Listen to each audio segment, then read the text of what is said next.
No es lo mismo situarse, decíamos, desde la modernidad, que situarse desde la negación de la modernidad. Entonces, eso es lo que va a hacer toda la diferencia siempre. O sea, desde dónde estamos pensando cuando estamos pensando. Desde dónde nos surgen las preguntas. Y esto tiene que ver, hay un autor que se llama Franz Rosenzweig, que para mí fue muy importante, digamos, en mi formación. Cuando yo, les cuento muy brevemente, cuando yo empecé a estudiar, yo conocí muy joven a Enrique Dussel y fue para mí una enorme bendición. Yo venía de un viaje algo largo y pude como experimentar por primera vez Europa, ¿no? Había hecho un viaje de bastante tiempo, pero no solamente Europa, sino que también estuve en Grecia y en Turquía. Y a mí me llama mucho la atención que de todos los lugares donde yo estuve, en el lugar donde yo me sentí como en casa, fue en Turquía. Y para mí eso fue como algo raro, porque era muy lejos. Entonces, y sin embargo, yo me sentía muy cercana, culturalmente me sentía muy cercana, y en Europa me sentía muy lejana.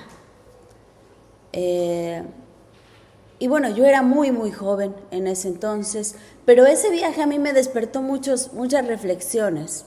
Yo ya había empezado a estudiar filosofía, pero había interrumpido. Y empezaba recién la onda del celular. Estoy hablando de 1998, 99, por ahí, ¿no? Y ya en la calle ya ibas escuchando rin, rin, y la gente, ¿no? Que decía, ¿es el tuyo? ¿Es el mío? Pero todo el mundo estaba como apenas usando el celular, pero ya se estaba expandiendo en Europa. En México no teníamos todavía esa cultura, pero a mí me parecía como estar experimentando como el futuro. Esa era la sensación que yo tenía. Yo decía como que vamos para acá. Y cuando yo estuve en Turquía, mi sensación fue muy distinta, porque ahí sí había como una cultura más comunitaria que sí había en México en aquel entonces. México ha cambiado mucho, digamos, el paso por el neoliberalismo nos costó muy caro y se perdió, digamos, esa sensación y esa familiaridad de comunidad que había antes, porque antes uno se subía a cualquier transporte público y uno empezaba a platicar con el de al lado, era como muy común. Incluso en Ciudad de México las relaciones eran muy cercanas. Ahora eso se ha transformado porque la gente anda con miedo y entonces hemos perdido mucho. Pero bueno, yo venía entonces de aquel viaje y justo yo regreso, y es muy curioso porque estoy yo así afuera de la facultad y de pronto veo ingresar a Enrique Dussel y alguien al lado que yo la verdad ni recuerdo, que dijo, ese es un verdadero filósofo. No como todos los profesorzuchos de acá, ¿no? Así. Y yo como que lo volteé a ver y fui caminando detrás de él. Y él se metió en un aula y yo me metí detrás de él. En México tenemos libertad de tomar cualquier clase que uno quiera. Uno puede entrar libremente a cualquier clase en la universidad sin pedir permiso. Entonces yo llegué, me senté, primera fila, y empezó Dussel. Era la primera clase que él daba después de un largo viaje también, que había estado, me parece que en Harvard, y llegó y justamente diciendo, ¿no?, de dónde venía, y dijo, hemos ido a Harvard, pero no a tomar clase, hemos ido a dar clase. Toda la gente como impactada, ¿no? Y a mí me llamaba mucho la atención el modo como él hablaba, pero él hablaba no desde un yo fui a dar clase, sino que era un nosotros los latinoamericanos también podemos dar clase, ¿no? Y estamos a la altura y les fuimos a enseñar y les fuimos a decir, ¿no? Digamos que están colonizados. Y bueno, empezó una clase que se lanzó sobre historia mundial, que era como, o sea, hacer volar el mundo por los aires. Yo me quedé impactada. Él hacía siempre sus mapas en la pizarra y me contó una historia que justo me explicaba lo que yo había experimentado. Digamos, como en el viaje, las sensaciones de la lejanía, ¿no? La cercanía con Medio Oriente, la comunidad, el yo, la subjetividad. O sea, para mí era como... Yo llegué ahí y yo dije, de aquí soy. Entonces, realmente yo lo conocí muy joven y yo me quedé con él estudiando toda mi formación. O sea, yo hice toda la licenciatura con él y además, como era muy extrema y apasionada, yo entraba a todas sus clases. O sea, él daba, el miércoles era el día que él iba a dar clase y él daba clase de 2 a 8 de la noche. Daba una clase de ética, otra de filosofía política, otra de la maestría, y yo iba a todas. Y luego me decía, ay, ya no vayas a entrar a esta, voy a repetir lo que dije en la otra. Y yo le decía, no importa, ¿no? Yo soy lentita y me viene bien un repaso. Entonces, hice eso toda la carrera. O sea, yo estuve con Dussel, digamos, el miércoles era mi día de Dussel. Y bueno, para mí fue una enorme bendición haberlo acompañado tantos años, que nos volvimos además muy cercanos. A mí muy jovencita me invitaron a ser su asistente y por supuesto para mí era como, yo sabía quién era Dussel, o sea, para mí era como ser asistente Hegel, ¿no? Así que era una enorme responsabilidad. Y entonces me quedé estudiando ahí y el primer curso que él dio en aquel entonces a mí me marcó la vida y fue un curso sobre Marx. Fue el último curso que él dio de una serie en donde él revisaba las 4 redacciones del Capital, porque el Capital fue escrito, Marx era sumamente perfeccionista. Entonces, para él escribir el tomo 1 del Capital, o sea, ese libro lo escribió muchas veces, ¿no? Lo escribió, lo requete escribió, después dijo, no, este orden no funciona, volvió a experimentar otro orden, o sea... Entonces, tenemos muchos manuscritos que no se publicaron hasta que al final, digamos, Marx se anima y publica el tomo 1 del Capital, que fue realmente lo único que publicó en vida. Tomo. Pero lo reescribió varias veces y entonces Dussel, cuando se puso a trabajar Marx, él había llegado, sale de Argentina en el exilio y llega a México y él venía con una filosofía ya muy trabajada, pero no conocía a Marx. Entonces, el discurso que había en general en México estaban los latinoamericanistas discutiendo si había filosofía en América Latina o no había, y no era posible porque éramos colonia, había esa discusión. Estaban los marxistas, ¿no? También acalorados diciendo, no, las contradicciones de la realidad práctica. Entonces había esa discusión. Estaban los analíticos y Dussel venía de otra discusión muy lejana. Él estaba trabajando Hegel, estaba trabajando Levinas, ya había el planteamiento de la filosofía de la liberación, y entonces él dice, me voy a poner a trabajar Marx, pero él agarró toda la literatura del marxismo del siglo XX y lo puso a un lado. Entonces dijo, a ver, ¿por dónde empezó Marx a trabajar? Entonces se fue al Mega al Marx Engels Gesamtausgabe, que es la institución que publica las obras completas de Marx. En Berlín, exactamente, en Berlín, y se puso a revisar los manuscritos. ¿Cuál había sido el primer, bosquejo de Marx sobre el Capital? Entonces de ahí empieza a hacer una reconstrucción, y cuando no había texto, se iba a los archivos, ¿no?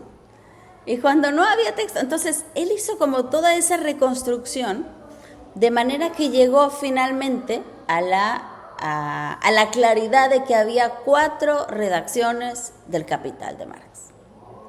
Entonces, ese trabajo le llevó 10 años, en donde él dice, yo no leí nada más, o sea, pero nada más es nada más, o sea, no leyó ningún otro filósofo, ninguna novelita, nada histórico, o sea, se metió de cabeza a estudiar Marx 10 años. Pero justo cuando él termina de estudiar Marx, que está filoso, o sea, ahora sí ya para discutir con quien sea, el marxismo del siglo XX tiraba a Marx por las ventanas, ¿no? Porque había caído el muro y ya nadie quería estudiar Marx. Decían, no, pues ya, llegaste tarde a la discusión, esto se acabó en lo práctico. O sea, Marx pasó a la historia, el capitalismo ha vencido y no hay más nada que hacer. Pero él, que había trabajado Marx tan a fondo, o sea, él dijo, esto es como una veta de una mina sin explorar. Entonces ahí se empezó a poner a leer el marxismo del siglo XX y dijo, pues qué rayos, ¿de qué están hablando esta gente, no? Las doctrinas, el materialismo dialéctico, o sea, como que dijo, pero ¿esto dónde? O sea, Marx es otra cosa. Entonces, lo interesante de la lectura de Dussel es que él llega a Marx sin toda esa literatura como más acabada y más hecha, más dogmática, y descubre Marx. Entonces, cuando él entra a la discusión, la gente no sabe de qué está hablando Dussel, lo cual le hace a uno pensar cómo puede ser. Y claro, porque la gente no leyó directamente a Marx, sino que lo leyó a través de los manuales. Entonces, como lo leyó a través de los manuales, pues se quedaron sin muchas categorías que eran esenciales y se quedaron como con el Marx masticado ya, digerido y sistematizado, ¿no? Como para principiantes, y lo lanzaron ahí. Entonces, en ese curso donde yo ingresé, Dussel leyó por años, las 4 redacciones del Capital y escribió 4 tomos, en donde él va analizando Marx. O sea, ¿cuál fue la diferencia entre el primer borrador, el segundo, el tercero, hasta el primer tomo? Y las diferencias, ¿no? Cómo va creciendo, y de pronto es muy interesante porque dice, mira, en este día descubrió la categoría tal, ¿no?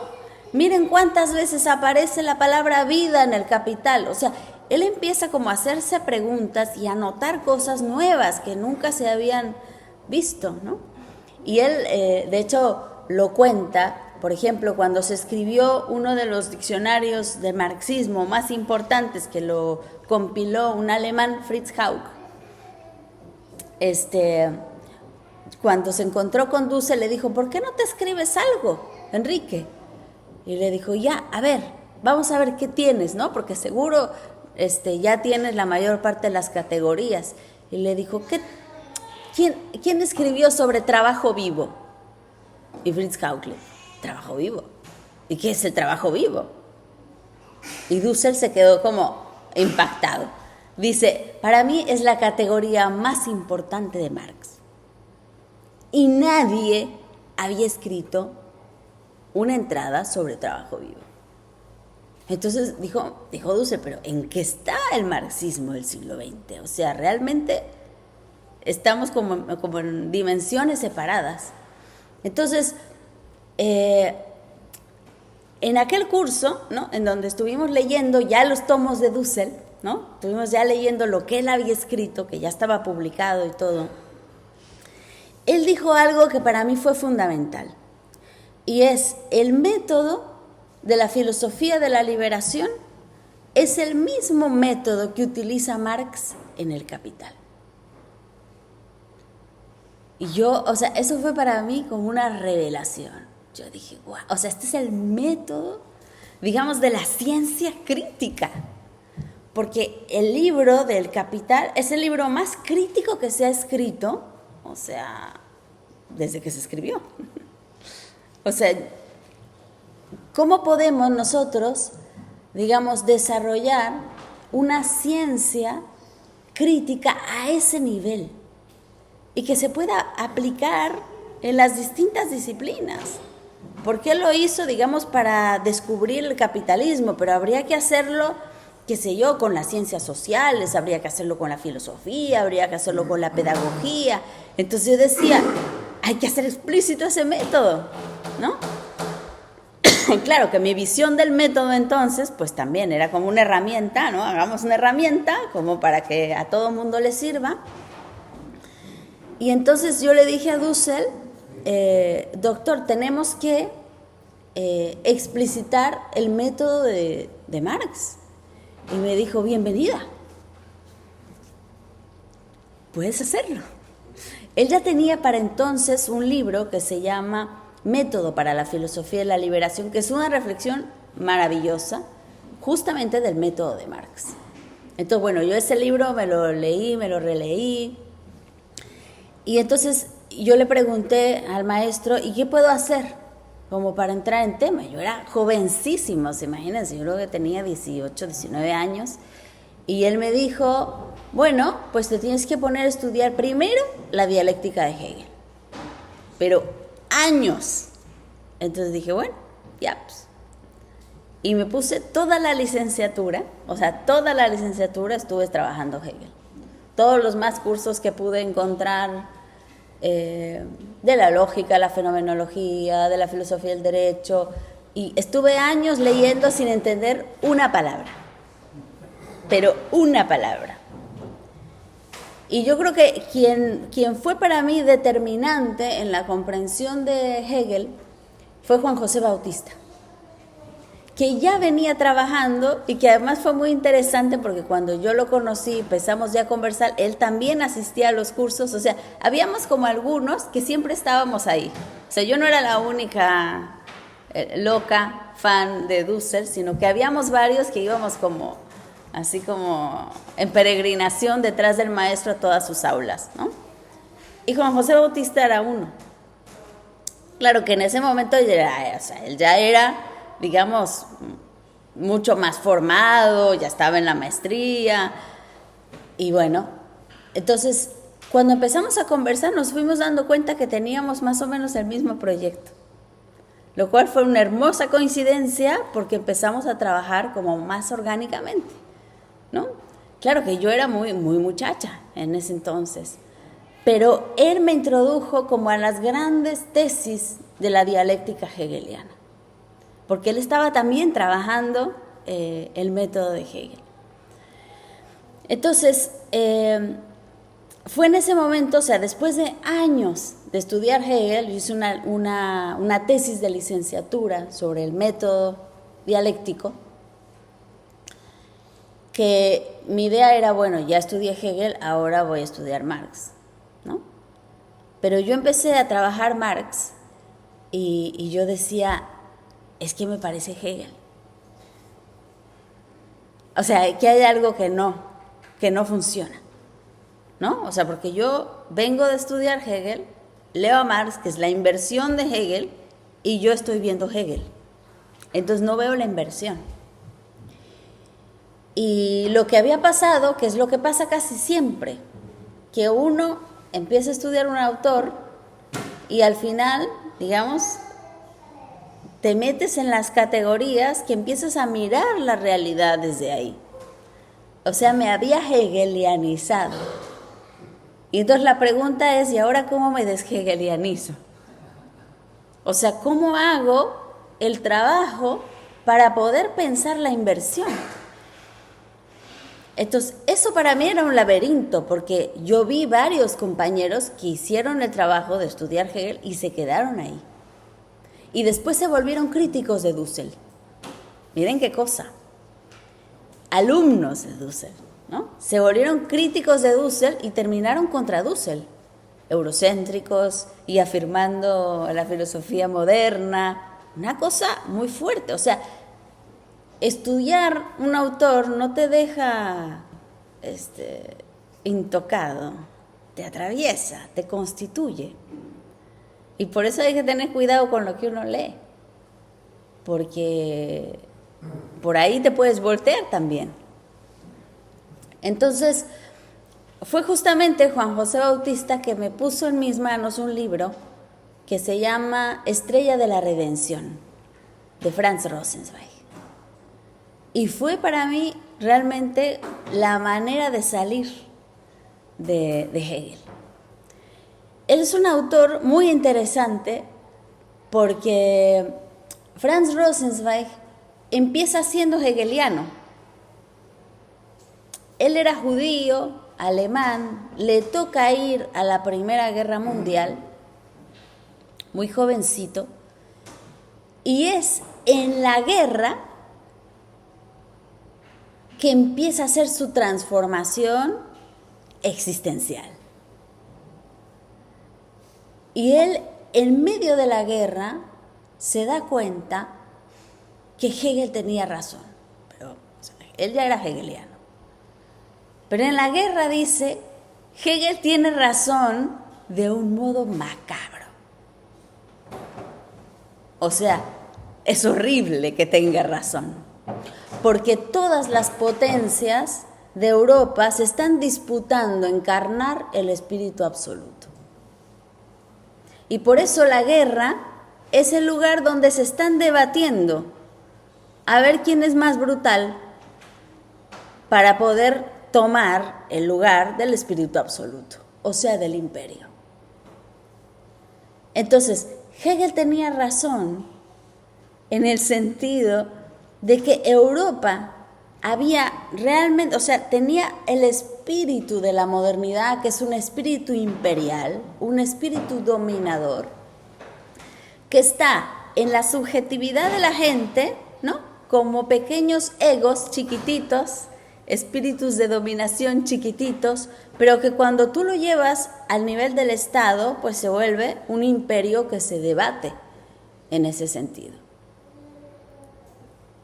Entonces, ahí, o sea, en el horror de la guerra, Franz Rosenzweig, que estaba a punto de volverse cristiano, porque él era judío, está a punto de convertirse, porque él dice, o sea, Hegel tiene razón y hay que convertirnos y hay que producir, porque su idea, y es lo que comentábamos ayer,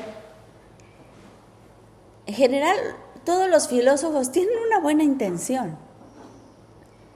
O sea, en el sentido de que se comprometen con su tiempo. Pero el punto es en dónde yo pongo la corporalidad.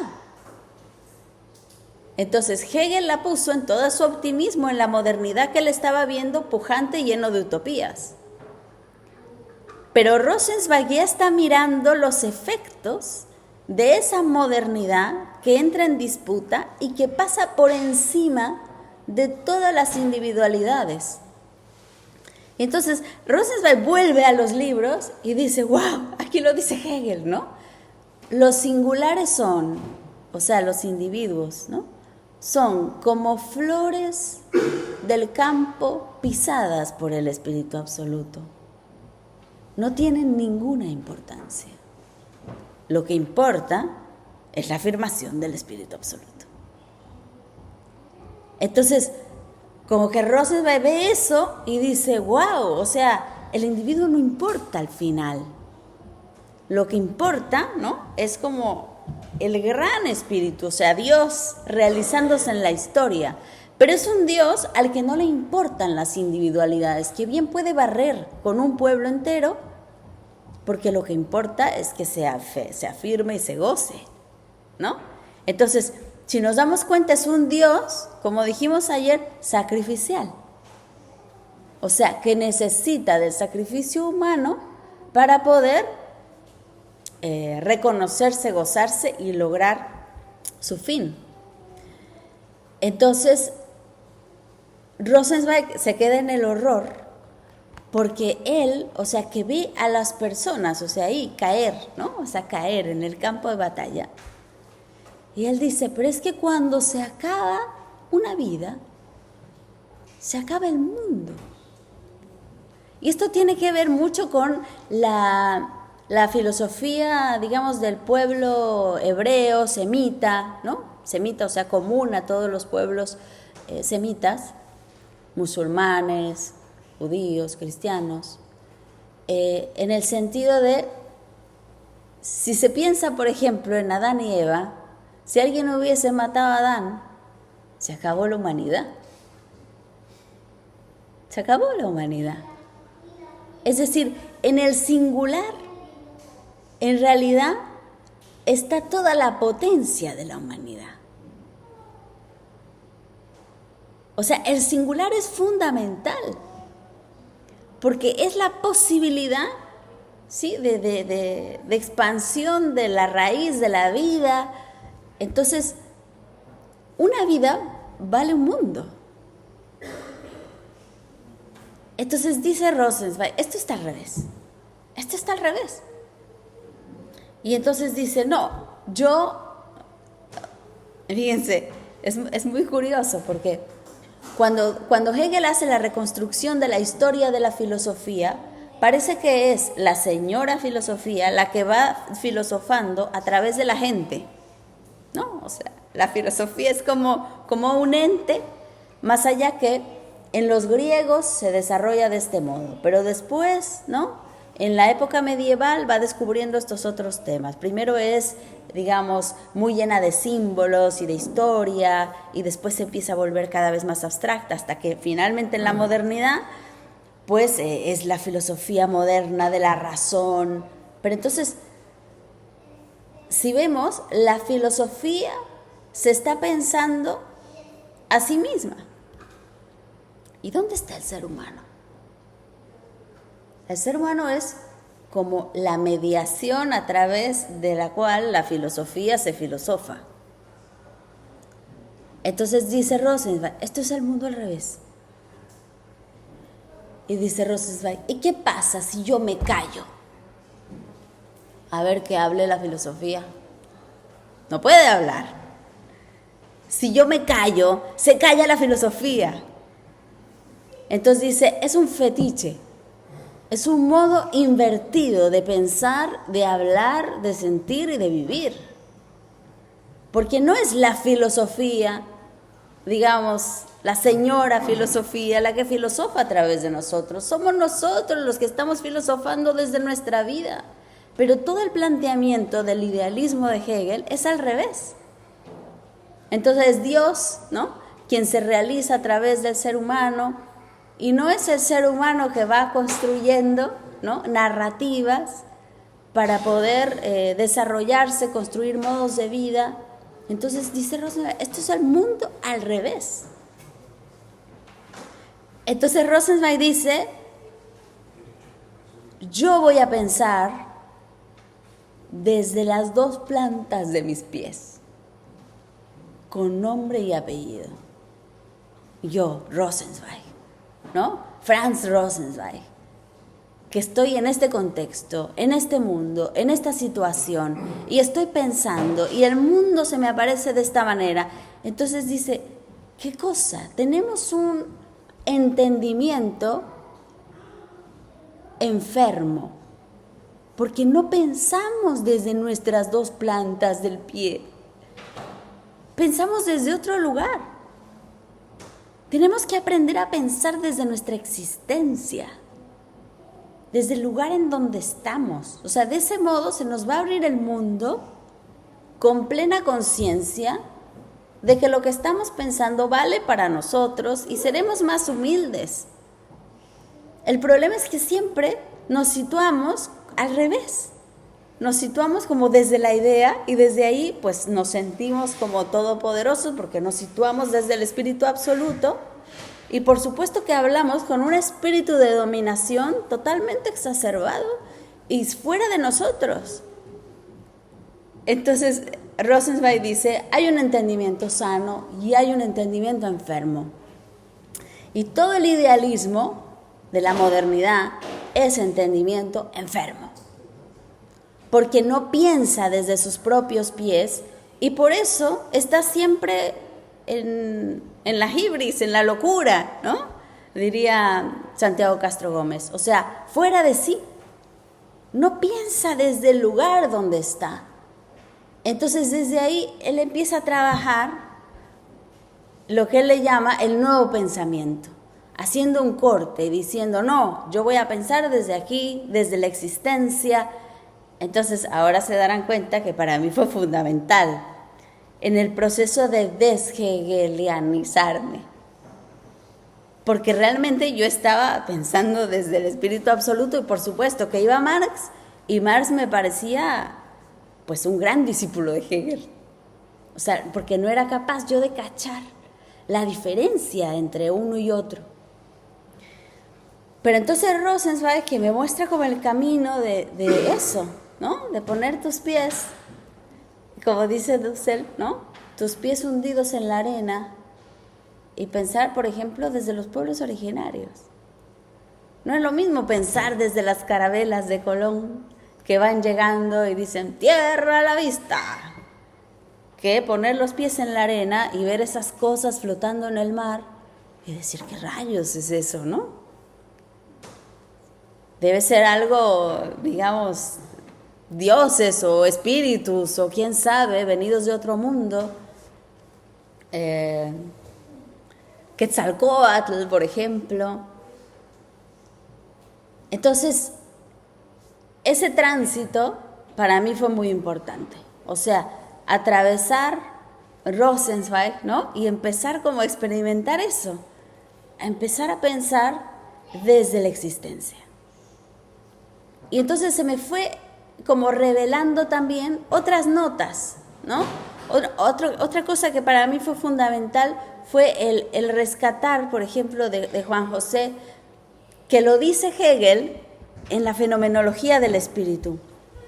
Dice, ninguna conciencia puede pensar aquello que previamente no ha experimentado. O sea, uno piensa desde la experiencia, desde lo que le aparece, o sea, desde lo que es tema de vida. Entonces uno puede pensarlo y uno puede entenderlo.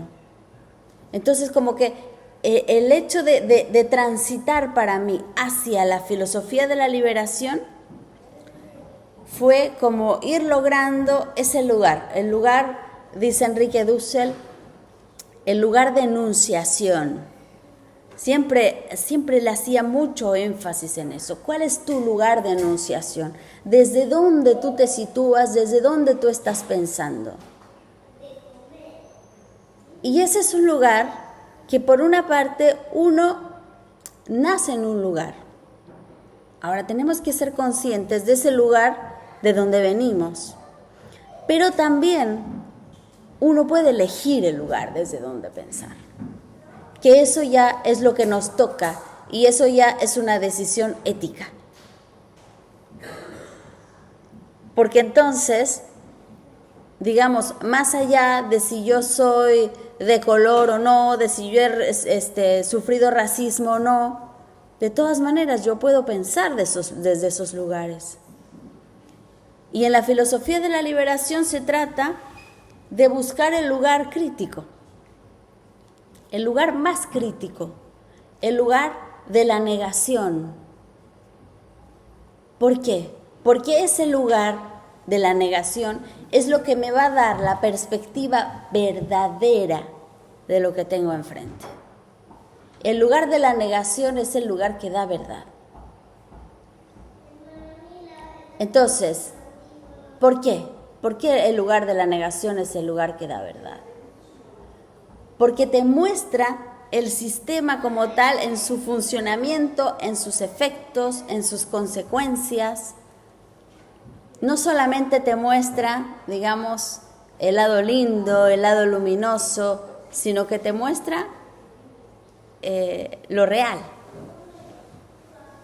Entonces, en general, la visión que tenemos de la modernidad es la visión que la modernidad ha construido de sí misma. Y por supuesto que esta es una visión pues sumamente brillante, ¿no? O sea, hermosa, deseable. El capitalismo de escaparate, ¿no? Cuando uno va a las grandes tiendas y uno ve y dice, ¡ah, qué lindo!, ¿no? Y mira la gente, las modelos, qué bonitos. O sea, ese es el lado, digamos, que la modernidad construye para enamorar. Pero ese no es el lugar verdadero de la modernidad. Porque toda esa belleza implica justamente un montón de fealdad que produce fuera de esos espacios. Hay una foto que a mí me gusta mucho recordar porque es muy explícita, ¿no? Y yo lo vi en internet, en un meme, de estos que produce la gente, ¿no? Entonces, había una foto y la foto era de Canadá, así, unas montañas maravillosas con un lago precioso, azul, y decía, visita Canadá. Bellísimo. Y al lado otra foto, ¿no? Una mina, todo desértico, horroroso, y decía, cuando Canadá te visita. Entonces, claro, visita Canadá, ese es el lado, digamos, de la modernidad que nos venden, ¿no? La belleza. Pero esa belleza está sostenida en una fealdad que se produce, y ese es el valor, o sea, ese es lo que cuesta esa belleza. ¿Sí? La belleza de escaparate, de las modelos, de los grandes malls, de las grandes tiendas, ¿no? Del capitalismo más exuberante, tiene el costo de las minas, de la pobreza, de los niños enterrados en África. Es decir, tenemos que ver la pantalla completa. Esa es la pantalla completa. Si no, no estamos viendo la realidad. Entonces, la pregunta es si queremos nosotros asumir el costo de esa belleza. Y no lo vamos a querer asumir. O sea, cuando uno realmente se da cuenta de lo que implica, pues la conciencia, digamos, ética, no puede mirar a los ojos a un niño muerto en Gaza. En general. Nos duele demasiado. Ese es el costo de esta vida moderna. Entonces,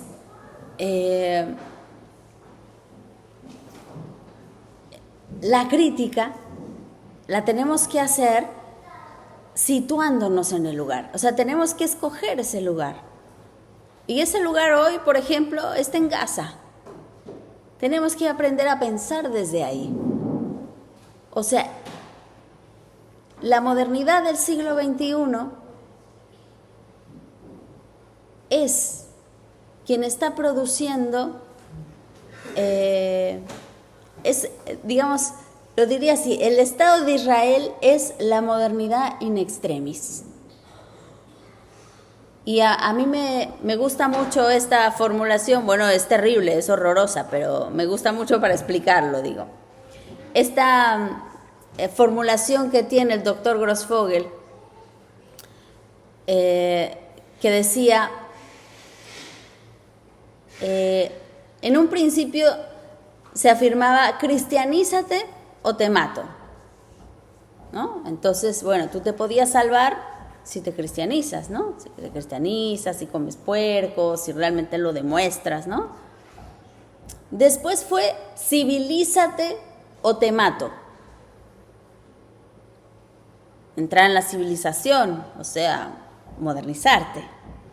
Después fue democratízate o te mato. Hoy es te mato. Se acabó la disyuntiva.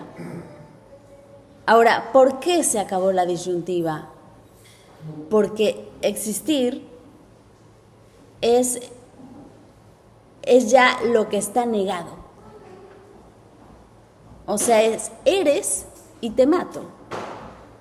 ¿Y esto qué quiere decir?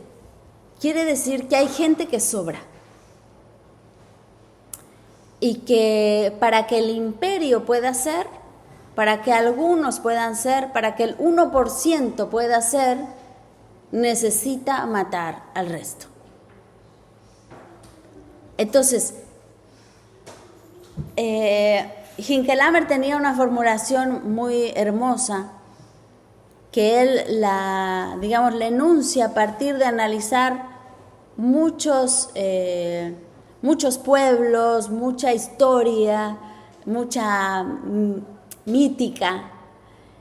Y decía, los pueblos, todos los pueblos, digamos, indígenas, anteriores a la modernidad, tenían una cultura que afirmaba el yo soy si tú eres. Ese es como el principio de la comunidad. O sea, para que yo sea, primero tengo que afirmarte a ti.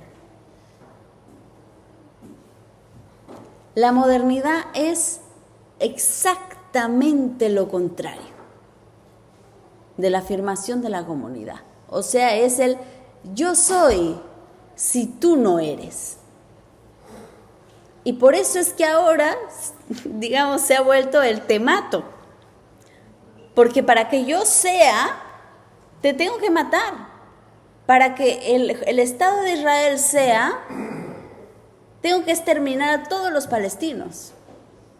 Es la única manera de que el Estado de Israel sea una realidad.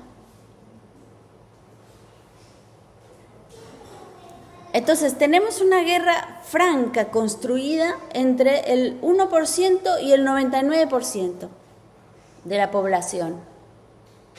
Entonces, o el 99%, que además es mucha gente, Entonces, para que sirva el 1%, le bastaría un 20%, o un 30% de la población mundial, para que sean sus siervos. Pero hay mucha gente que sobra. Y por eso es que hoy en día toda la modernidad, o sea, el modo de vida de la modernidad es para matar a la mayor cantidad de gente. Pensemos en la medicina. La medicina moderna no cura. La medicina moderna envenena, te quita los síntomas, te produce nuevas enfermedades, pero te saca bastante ganancia, ¿no? Es muy redituable. Permite el aumento de la tasa de ganancia del 1%. La comida que tenemos hoy en día no alimenta, envenena también. Es decir, todo lo que tendría que, los principios básicos de sostenimiento de una red de vida, el alimento, la medicina, lo que quieran, el medio ambiente, o sea, todo lo que se necesita, como decíamos, para que se pueda metabolizar la vida, está envenenado. ¿Por qué? Porque hay demasiada gente. Entonces, la modernidad, cuando dice el doctor Grossfogel, es un sistema civilizatorio de muerte, hay que tomarlo literal. Es un sistema civilizatorio de muerte porque necesita matar a la mayor parte de la humanidad.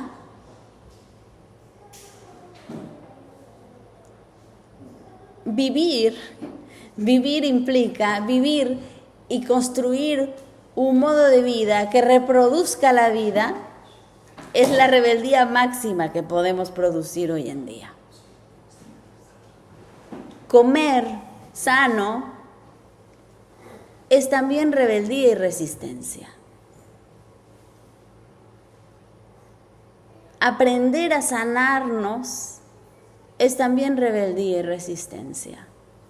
O sea, las cosas más básicas de reproducción de la vida tienen que ser nuestras banderas más importantes en este momento para poder plantearnos producir un nuevo sistema civilizatorio. O sea, tenemos que volver a lo básico. Y otra cosa quería yo también decir el día de hoy. Y es, nuestros pueblos originarios nos enseñan una cosa muy importante, que ayer un poquito lo tratábamos. Y es que la comunidad, en sentido estricto, no puede ser entendida solo como una comunidad humana, sino como una comunidad de vida. Y lo primero que tenemos que transformar es nuestra relación con la naturaleza. Esa relación es la que constituye todo. No es ni siquiera la relación con el otro, es la relación con la naturaleza. Lo que tenemos que sanar primero. Y esa relación con la naturaleza, antes de la modernidad, en todos los pueblos originarios de la tierra, y por eso hay muchas maneras de llamarlo, ¿no? La naturaleza era madre. Decimos Pachamama, madre naturaleza, terra mater. Se dice de muchas maneras, porque la naturaleza era madre. ¿Y por qué era madre? Porque nos daba de comer, porque nos alimenta, porque nos cobija, porque nos da todo para poder reproducir nuestra vida. Y entonces, si la naturaleza es madre y nosotros somos hijos, ¿qué somos entre nosotros? Hermanos, exactamente. Entonces, si somos hermanos, tenemos que hacer una política de hermanos. Pero ¿qué es lo que aprendemos en la modernidad? Que la política es gestión de la dominación. Ahora, ¿por qué es gestión de la dominación? Porque la naturaleza es cosa, o sea, objeto de la propiedad. Y entonces, en realidad, no somos hermanos, somos señores de la tierra, y entre nosotros, que cada uno busca su propio interés, nos relacionamos entre nosotros en términos de contrato, cada uno asegurando que su interés sea reconocido, que su interés sea salvaguardado, y si nos encontramos en algún punto, establecemos un contrato, hasta que alguno de los dos, digamos, pierde el interés. Y así se dan todos los contratos de la vida moderna, hasta el matrimonio. Pero esa no es la única manera de relacionarse entre seres humanos. Pero lo primero que tenemos que cambiar, o sea, todo es como una cadena. Lo primero que tenemos que cambiar es la relación con la naturaleza. Desde ahí todo se acomoda de otra manera. Si nosotros seguimos relacionándonos con la naturaleza en términos de objeto, no vamos a poder hacer una transformación de fondo. O sea, imagínense qué fuerte. Porque ¿qué va a pasar con toda nuestra izquierda atea, ¿no? Que digamos, dirá pamplinas. La naturaleza es objeto y objeto de la ciencia, y de pronto la izquierda moderna, no toda la izquierda es moderna, pero buena parte, la izquierda moderna se vuelve de pronto un lastre de la transformación de fondo. Porque, fíjense, si nosotros seguimos comportándonos como individuos, como señores de la tierra, cuando lleguemos al ámbito de la política, en las relaciones políticas entre individuos y cada uno busca su propio interés, a lo más que vamos a llegar es al contrato para no matarnos unos a otros. Pero no vamos a poder producir comunidad. Para poder producir comunidad, yo tengo que salir del ego moderno. ¿Y cómo voy a salir del ego moderno?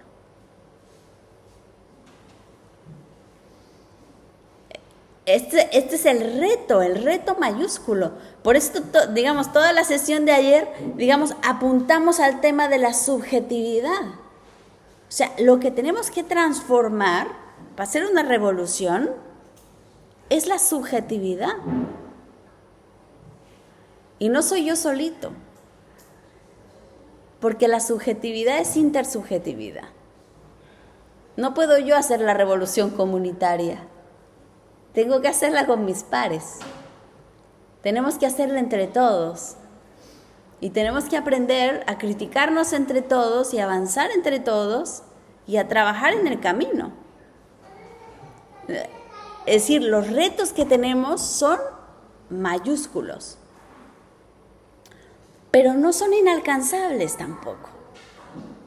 Porque, digamos, dándoles un poquito de esperanza, de todas maneras, relaciones medianamente comunitarias siempre tenemos. Es lo que nosotros llamamos relaciones humanas. Cuando el otro me reconoce, cuando el otro no trata de sacar de mí provecho, cuando el otro es solidario conmigo, ahí ya empezamos a tener gérmenes de comunidad. Cuando una madre acuna a un bebé, esas son verdaderas relaciones humanas. Y las tenemos todos, limitadas, ¿no? Un poco carentes, estamos muy hambrientos de esas relaciones, pero tenemos. Y por eso sabemos y reconocemos cuando el otro me lastima, cuando el otro me usa, cuando el otro, porque sí tenemos relaciones humanas también. Lo que se trata es que las podamos expandir, que no sea solamente con mis allegados, que podamos hacer política desde ahí, que sepamos cómo ir construyendo confianza entre nosotros. Yo me acuerdo con Karina Ochoa, una hermana con la que hemos trabajado también, dimos unos talleres de formación política súper hermosos que los planeamos juntas. Y el primero, ella me lo propuso, me dijo, tenemos que hacer un taller sobre la confianza. Porque en general, o sea, egos modernos, todo mundo arisco, temeroso del otro, no nos dejamos soltar, no confiamos en el otro. Pensamos que tiene un puñal detrás y que nos va a atacar a la primera. ¿Cómo aprendemos a confiar? Y fue súper hermoso porque ese taller, digamos, implicaba mucho el cuerpo. Y al principio toda la gente, nadie se dejaba tocar, todo el mundo estaba como sin posibilidad de dejar sentir al otro, ¿no? Y fuimos como construyendo relaciones de confianza y al final la gente terminó, ¿sabes?, tirándose así y sabiendo que los otros lo iban a cachar. Pero eso nos falta construir, ¿no?, esa confianza que tenemos en nuestras familias, les digo, o sea, en entornos cercanos, pero que ahora tenemos que expandir y empezar a hacer política desde ahí.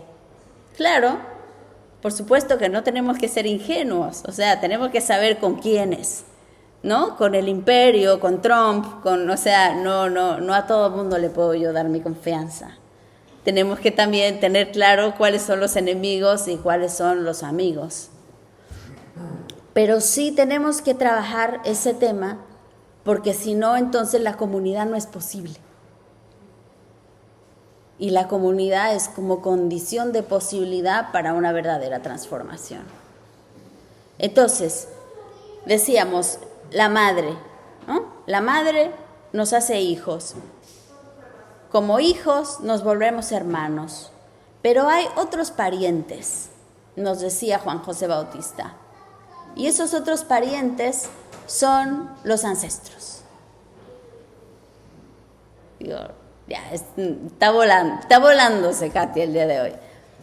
Son los ancestros, pero yo los llamaría quizá de otra manera, para hacerlo más cercano a nosotros. Es la historia.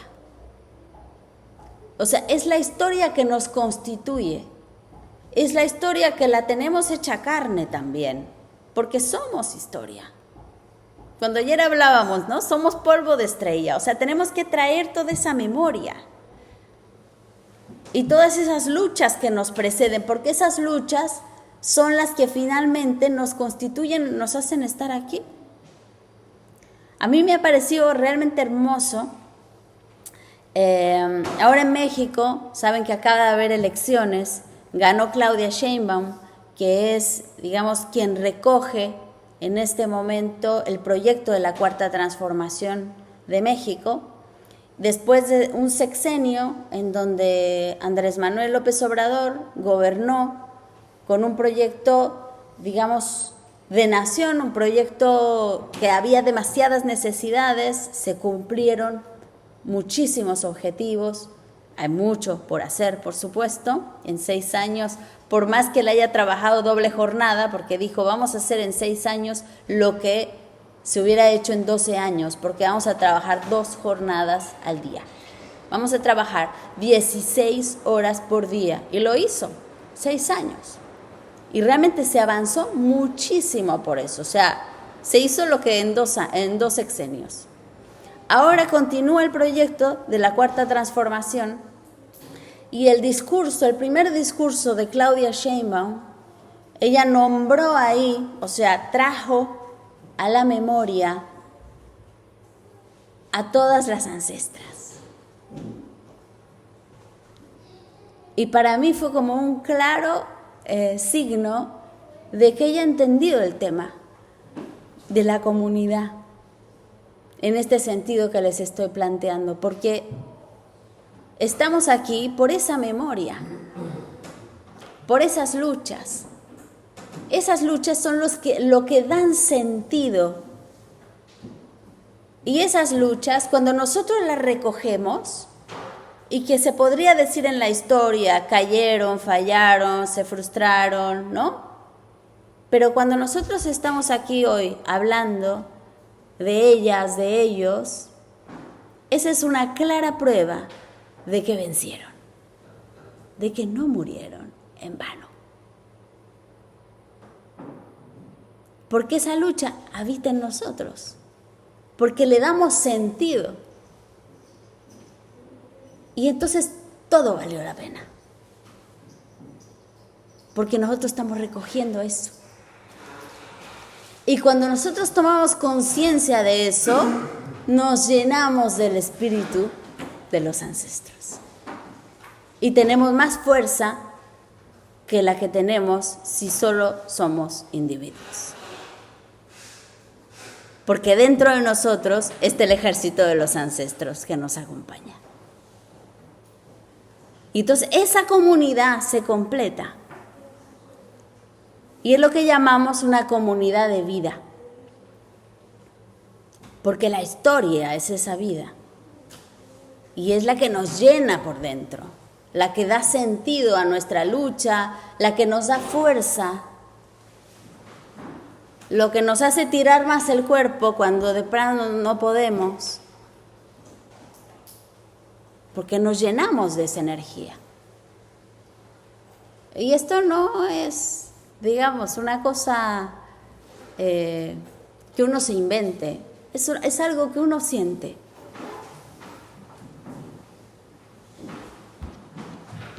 Entonces, es mucho el trabajo que hay que hacer, pero es un trabajo político, pero es un trabajo también espiritual que hay que hacer. Entonces, bueno, digamos, esos son como algunos temas que yo quería plantear hoy y si hubiera preguntas, pues continuamos un poco más la conversación. Muchas gracias.